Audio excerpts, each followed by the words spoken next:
Hi welcome everyone മറ്റൊരു വീഡിയോയിലേക്ക് സ്വാഗതം. നമ്മുടെ ചാനലിൽ ഒരുപാട് ഫാമിലി മെമ്പേഴ്സ് കൂടുന്നുണ്ട്. അതും ഒരു മാസം കൊണ്ട് തന്നെ ഒരു 500 അടുത്ത് തന്നെ ഒരുപാട് വന്നിട്ടുണ്ട്. ഞാൻ പല വീഡിയോസിലും പറയുന്നുണ്ട്, അങ്ങനെ ഒരുപാട് കൂടുന്നുണ്ട്. അതിനർത്ഥം ഞാൻ മനസ്സിലാക്കിയിരിക്കുന്നത് പഠിക്കണമെന്നാക്കിയിട്ടുള്ള ഒരുപാട് പേര് വരുന്നുണ്ട്.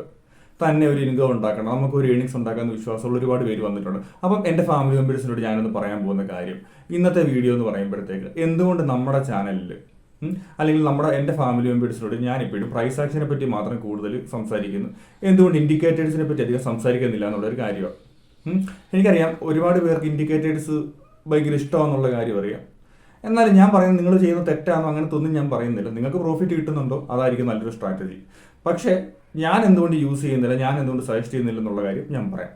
ഫസ്റ്റ് ഓഫ് ഓൾ, ഞാൻ ഒരുപാട് ഇൻഡിക്കേറ്റേഴ്സ് ഞാൻ നോക്കിയിട്ടുള്ളതാണ്. അതായത് മാഗ്ഡി, പിന്നെ RSI, മൂവിങ് ആവറേജിൻ്റെ തന്നെ ഒരുപാട് കാര്യങ്ങൾ അറിയാമല്ലോ, കാരണം അത് ക്രോസ് ചെയ്ത് ഇങ്ങോട്ട് പോകുന്നു.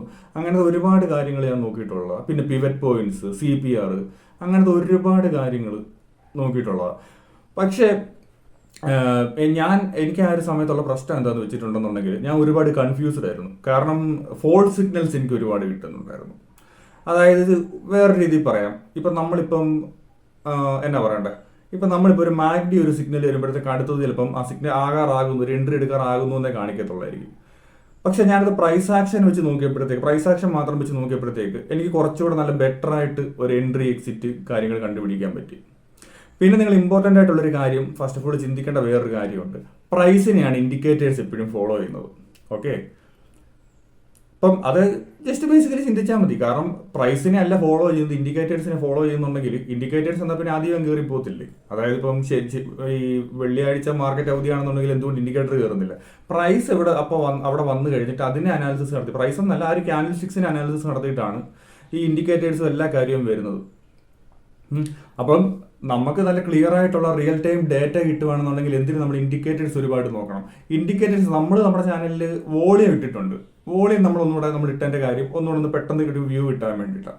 ഇൻഡിക്കേറ്റേഴ്സ് ഒന്നും ഉപയോഗിക്കരുതെന്നല്ല പറയുന്നത്, പക്ഷെ ഒരുപാട് ഇൻഡിക്കേറ്റേഴ്സ് യൂസ് ചെയ്യേണ്ട ആവശ്യമില്ലെന്ന് എൻ്റെ ഒരു അഭിപ്രായം.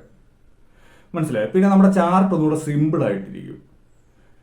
എന്നുവെച്ചാൽ നമ്മളിപ്പം വരയ്ക്കുന്നു, നമ്മളിപ്പോൾ ഒരു ട്രെൻഡ് ലൈൻ വരയ്ക്കുന്നു, അല്ലെങ്കിൽ ഇപ്പോൾ ഒരു എന്താ പറയണ്ട, ഇപ്പോൾ ഒരു ട്രയാങ്കിൾ ബ്രേക്ക് ഔട്ടൊക്കെ വരച്ച് വെക്കുന്നു. അതിനിടയ്ക്കൂടെ കുറേ കാര്യങ്ങളൊക്കെ ഇടുമ്പോഴത്തേക്ക് നമുക്കൊരു വ്യൂ ഉണ്ടല്ലോ, ഇത് ബ്രേക്ക് ഔട്ട് നടത്തുമെന്നുള്ള കാര്യം. പക്ഷേ ആ ഒരു വ്യൂവിനെ ഒന്ന് കവർ ചെയ്യുന്ന രീതിയിൽ ഇൻഡിക്കേറ്റേഴ്സിനെ നമ്മൾ കൂടുതൽ വിശ്വസിക്കും. അപ്പോൾ പ്രശ്നം എന്താണെന്ന് വെച്ചിട്ടുണ്ടെന്നുണ്ടെങ്കിൽ, നമുക്കാണെന്നുണ്ടെങ്കിൽ നല്ലൊരു എൻട്രി എടുക്കാൻ കുറച്ചുകൂടെ ബുദ്ധിമുട്ടായിരിക്കും. നിങ്ങളൊന്ന് ട്രൈ ചെയ്ത് നോക്കുക. ഞാൻ പറഞ്ഞില്ല, നമ്മളിപ്പോൾ പഠിക്കാൻ വരുന്നവരാണ്, നിങ്ങളിപ്പോൾ പല ചാനലിലും വീഡിയോസ് കാണുന്നുണ്ടായിരിക്കും. നിങ്ങളൊന്ന് ട്രൈ ചെയ്ത് നോക്കുക. നിങ്ങൾക്ക് ബെറ്റർ ആയിട്ടുള്ള മെത്തേഡ് നിങ്ങൾക്ക് സെലക്ട് ചെയ്യാമല്ലോ. പ്രൈസ് ആക്ഷൻ നന്നായിട്ട് പഠിക്കണം, അപ്പം ബെറ്റർ ആയിട്ടുള്ളൊരു മെത്തേഡ് സെലക്ട് ചെയ്യാമല്ലോ. നിങ്ങൾ ഇൻഡിക്കേറ്റേഴ്സ് ഒരു 3, 4, 5 എണ്ണം ഉപയോഗിക്കുന്നുണ്ടെന്നുണ്ടെങ്കിൽ അതൊന്ന് കുറച്ച് കൊണ്ടുവരിക. പ്രൈസ് ആക്ഷനിൽ ഒന്നുകൂടെ ഫോക്കസ് ചെയ്തിട്ട് നിങ്ങളൊന്ന് ചെയ്ത് നോക്കുക. അപ്പം നിങ്ങൾക്ക് കുറച്ചുകൂടെ ബെറ്റർ ആയിട്ട് തെളിഞ്ഞ് വരുന്നുണ്ടായിരിക്കും നിങ്ങളുടെ വ്യൂസ്. പ്രൈസ് ആക്ഷൻ ഈ കാണിച്ചു തരാത്ത പ്രത്യേകിച്ചൊന്നും ഇതിനകത്ത് കാണിച്ചു തരാൻ പോകുന്നില്ല. അല്ലെങ്കിൽ ഈ ഒരു എന്താ പറയണ്ടേ, ക്യാൻഡിൽ സ്റ്റിക്സ് കാണിച്ചു തരാത്തൊന്നും നിങ്ങൾക്ക് പ്രത്യേകിച്ച് വരകളും ഒന്നും കാണിച്ചു തരത്തില്ല. പിന്നെ ഒരുപാട് പേര് ട്രേഡിന് കൺഫർമേഷന് വേണ്ടിയിട്ട് അതൊക്കെ ഉപയോഗിക്കുന്നുണ്ട്. അതൊന്നും തെറ്റാണെന്നൊന്നുമല്ല പറയുന്നത്. പക്ഷേ ഞാനിപ്പോൾ തുടക്കത്തിൽ ചെയ്തൊരു അബദ്ധം എനിക്കറിയാം. എനിക്കത് ഒരുപാട് ഉപയോഗിച്ചവരെ എനിക്കറിയാം, ഉപയോഗിക്കുന്ന ആൾക്കാരോട് സംസാരിച്ചിട്ടുണ്ട്. പക്ഷെ അത് കുറയ്ക്കുമ്പോഴത്തേക്ക് ഒന്നുകൂടെ ബെറ്റർ ആയിട്ടുള്ളൊരു ഡിസിഷൻ നമുക്ക് എടുക്കാൻ പറ്റുമെന്ന് അതിൽ നിന്ന് എനിക്ക് മനസ്സിലായിട്ടുണ്ട്. ഇൻഡിക്കേറ്റേഴ്സ് ഇപ്പം നമ്മൾ പറയുന്നുണ്ട്, ഇപ്പം ട്രെൻഡ് കൺഫേം ചെയ്യാൻ വേണ്ടിയിട്ട് അങ്ങനെ ഇങ്ങനെ എന്നുള്ള രീതി പല രീതിയിൽ പറയുന്നുണ്ട്. ഓക്കെ, നിങ്ങൾക്കൊരു കൺഫർമേഷൻ വേണം, നിങ്ങൾ ഉപയോഗിച്ചോ, തെറ്റാന്ന് പറയുന്നില്ല. എന്നിരുന്നാലും നിങ്ങളൊന്ന് ആലോചിച്ച് നോക്കുക. പ്രൈസ് ആക്ഷന് പിന്നെ ഒരു പ്രശ്നം എന്ന് പറയുമ്പോഴത്തേക്ക് ഇൻഡിക്കേറ്റേഴ്സ് പെട്ടെന്ന് കയറിയിട്ട് മാഗ്ഡി ക്രോസ് ചെയ്ത് മുകളിൽ പോകുന്ന കാണാൻ പറ്റും. പക്ഷെ പ്രൈസ് ആക്ഷനിൽ ഒന്ന് അപ്ഗ്രേഡ് നമുക്ക് വരണമെങ്കിൽ കുറച്ച് പാടാണ്, നമുക്ക് ഒരുപാട് പ്രാക്ടീസ് വേണം. പക്ഷെ നിങ്ങളത് പ്രാക്ടീസ് ചെയ്ത് എടുത്തു നോക്കി, പറ്റാത്ത കാര്യമാണോ? ലോകത്തുള്ള എല്ലാവരും ചെയ്യുന്നുണ്ടെന്നുണ്ടെങ്കിൽ, ട്രേഡ് ചെയ്യുന്ന എല്ലാവർക്കും പ്രൈസ് ആക്ഷൻ അറിയാമെന്നുണ്ടെങ്കിൽ നിങ്ങൾക്കും ചെയ്ത് പഠിച്ചുകൂടെ? നിങ്ങൾ തുടക്കത്തിലായിട്ട് കുറച്ച് പാട് കാണും. എന്ത് കാര്യം ചെയ്തു തുടങ്ങിയാലും ഇച്ചിരി പാട് കാണും, ഒരു ബുദ്ധിമുട്ട് കാണും. നിങ്ങൾ പതുക്കെ അതിന് മുന്നോട്ട് വരാൻ പറ്റത്തുള്ളൂ. മനസ്സിലായോ? അപ്പം ചെയ്ത് പഠിക്കുക.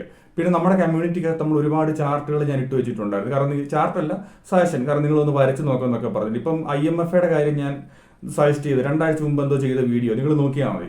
അതിപ്പോൾ 700 സംതിങ് 800 കയറിപ്പോയി. നിങ്ങൾ ആ ഒരു സമയത്ത് എൻട്രി എടുത്തിരുന്നെങ്കിലോ? നിങ്ങൾ ഒരുപാട് കാര്യങ്ങൾ നോക്കിയിരിക്കാതെ നിങ്ങളുടെ ഒരു വ്യൂവിനനുസരിച്ച് കിട്ടിയാൽ ചെറിയൊരു എമൗണ്ട് എടുത്ത് നിങ്ങൾ ഒരു ഷെയർ വാങ്ങിച്ചു നോക്കുക. നിങ്ങൾക്ക് അതിൻ്റെ ബ്രോക്കറേജ് സംഭവങ്ങൾ അതെല്ലാം വിട്. നിങ്ങളിപ്പം പ്രോഫിറ്റ് ലോസ് ആ ഒരു സംഭവം വിട്ടിട്ട് നിങ്ങളുടെ ഒരു വ്യൂ കറക്റ്റ് ആകുന്നുണ്ടോ എന്നുള്ള കാര്യം നിങ്ങളൊന്ന് ഇറങ്ങി നോക്കുക. മനസ്സിലായി?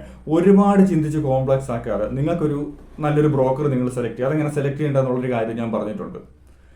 മനസ്സിലായി? ചാർജസിന്റെ കാര്യങ്ങളൊക്കെ നോക്കുന്നത് എങ്ങനെ അങ്ങനെ എന്നുള്ള ഒരുപാട് വീഡിയോസ് നമ്മൾ ചെയ്തിട്ടുണ്ട്. സൈക്കോളജി ഇമ്പ്രൂവ് ചെയ്യേണ്ട കാര്യങ്ങളെല്ലാം പറഞ്ഞിട്ടുണ്ട്. നിങ്ങളുടെ വ്യൂവിനനുസരിച്ചിട്ട് ഒരു എൻട്രി കിട്ടുകയാണെന്നുണ്ടെങ്കിൽ നിങ്ങൾ കയറി നോക്കുക. മനസ്സിലായി? പിന്നെ നിങ്ങൾ മുമ്പ് ഇൻഡിക്കേറ്റേഴ്സ് ഒരുപാട് യൂസ് ചെയ്ത് ട്രേഡ് ചെയ്യുന്നുണ്ടെന്നുണ്ടെങ്കിൽ ആ ഒരു ട്രേഡ് തന്നെ നിങ്ങളൊന്ന് എടുത്ത് നോക്കിയിട്ട് ആ ഒരു പ്രൈസ് ആക്ഷൻ നിങ്ങളൊന്ന് നന്നായിട്ട് ചെയ്ത് പ്രാക്ടീസ് ആയിക്കേണ്ടത് നിങ്ങളൊന്ന് ആലോചിച്ച് നോക്കുക. പ്രൈസ് ആക്ഷൻ ഉണ്ടെന്നുണ്ടെങ്കിൽ ചിലപ്പോൾ ഇച്ചിരി നേരത്തെ നിങ്ങൾക്ക് ഒരു എൻട്രി എടുക്കാൻ പറ്റത്തില്ലായിരുന്നു. കുറച്ചുകൂടെ റിസ്ക് കുറച്ച് ഒരു ബ്രേക്ക് ഔട്ട് ഏരിയയിൽ നിന്ന് തന്നെ ആ ഒരു താഴ്ന്ന ലെവലിൽ തന്നെ നിങ്ങൾക്ക് എൻട്രി എടുക്കാൻ പറ്റത്തില്ലായിരുന്നു എന്നും കൂടെ ഒന്ന് ആലോചിച്ച് നോക്കുക. ഞാൻ വീണ്ടും പറയുന്നു, പ്രൈസ് ആക്ഷൻ ആണ് എപ്പോഴും എനിക്ക് ഏറ്റവും ഫേവറേറ്റ് ആയിട്ടുള്ള കാര്യം. Price action is the king എന്ന് നമ്മൾ മുമ്പ് തുടക്കത്തിലും പറഞ്ഞിട്ടുണ്ട്. പക്ഷേ ഇൻഡിക്കേറ്റേഴ്സ് ഉപയോഗിക്കുന്നവർ മണ്ടന്മാരാണെങ്കിൽ അവർ തെറ്റാണെങ്കിൽ അങ്ങനത്തെ ഒരു കാര്യം നമ്മൾ പറയുന്നില്ല. നിങ്ങളൊരു കൺഫർമേഷൻ വേണ്ടി ഒരു ഇൻഡിക്കേറ്റർ ഉപയോഗിക്കുന്നത് പറഞ്ഞാൽ തെറ്റൊന്നുമില്ല. പക്ഷെ എന്തുകൊണ്ട് നമ്മുടെ ചാനലിൽ നമ്മുടെ ഫാമിലി മെമ്പേഴ്സിൽ കൂടുതൽ പ്രൈസ് ആക്ഷൻ പഠിക്കാൻ വേണ്ടിയിട്ട് ഞാൻ പറയുന്നു എന്നുള്ളൊരു ചോദ്യത്തിന് ഉത്തരവാണ് ഞാനിപ്പം പറഞ്ഞിരിക്കുന്നത്. അപ്പം നിങ്ങൾക്ക് വീഡിയോ കണ്ടിട്ട് എല്ലാവർക്കും ഒന്ന് ക്ലിയർ ആയിട്ടുള്ളൊരു വ്യൂ കിട്ടിയെന്ന് മനസ്സിലാകുന്നു, ഞാനൊന്ന് മനസ്സിലാക്കുന്നു. അത് ഇത്രേ ഉള്ളൂ. പ്രൈസ് ആക്ഷനാണ്, പ്രൈസിനെ ഫോളോ ചെയ്തിട്ടാണ് ഈ ഇൻഡിക്കേറ്റേഴ്സ് പോകുന്നത്. ഇൻഡിക്കേറ്റേഴ്സിനെ ഫോളോ ചെയ്തല്ല ഇത് പോകുന്നത്. പിന്നെ ഒന്നുകൂടെ സിമ്പിളാക്കി വെക്കാം. റിയൽ ടൈം ഡേറ്റ കിട്ടുമ്പോഴത്തേക്ക് നമ്മൾ എന്തിനാണ് ഒരുപാട് കാര്യങ്ങൾക്ക് സംഗതികൾ കോംപ്ലക്സ് ആക്കുന്നത്? ഇപ്പോഴും സിമ്പിളായിട്ട് ചെയ്യുന്നതല്ല നല്ലത്. ഈ ഒരു 3 കാര്യങ്ങൾ നിങ്ങളൊന്ന് ആലോചിച്ച് നോക്കുക. എന്നിട്ട് നിങ്ങൾക്ക് ഇഷ്ടപ്പെട്ട ഒരു ട്രേഡിംഗ് സ്റ്റൈലിൽ നിങ്ങൾക്ക് പ്രോഫിറ്റ് കിട്ടുന്ന ഒരു സ്ട്രാറ്റജിയിൽ നിങ്ങൾ എൻട്രി എടുക്കുക.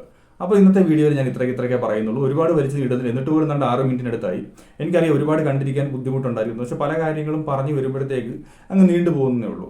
പക്ഷെ പഠിക്കണമെന്ന് ആഗ്രഹമുള്ള നിങ്ങൾക്ക് ഇതൊരു ബുദ്ധിമുട്ടാകത്തില്ലെന്ന് വിശ്വസിച്ചുകൊണ്ട് മറ്റൊരു വീഡിയോ കാണാൻ ഉറപ്പ് തന്നുകൊണ്ട് ഈ വീഡിയോ ഞാൻ നിർത്തുന്നു.